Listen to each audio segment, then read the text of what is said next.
కీర్తనల గ్రంథములో నుండి 11వ కీర్తన. యెహోవా శరణుజొచ్చియున్నాను, పక్షివలె నీ కొండకు పారిపొమ్ము అని మీరు నాతో చెప్పుట ఏలా? దుష్టులు విల్లెక్కుపెట్టియున్నారు, చీకటిలో యథార్థ హృదయుల మీద వేయుటకై తమ బాణములు నారియందు సంధించియున్నారు.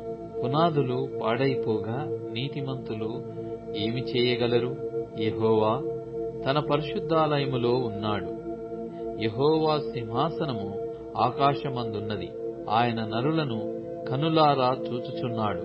తన కనుదృష్టి చేత ఆయన వారిని పరిశీలించుచున్నాడు. యెహోవా నీతిమంతులను పరిశీలించును. దుష్టులను బలాత్కారాసక్తులను ఆయనకు అసహ్యులు.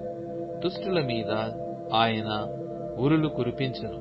అగ్నిగంతకములను వడగాలియు వారికి పానీయ భాగమగును. యెహోవా నీతిమంతుడు, ఆయన నీతిని ప్రేమించువాడు. యథార్థవంతులు ఆయన ముఖదర్శనము చేసెదరు.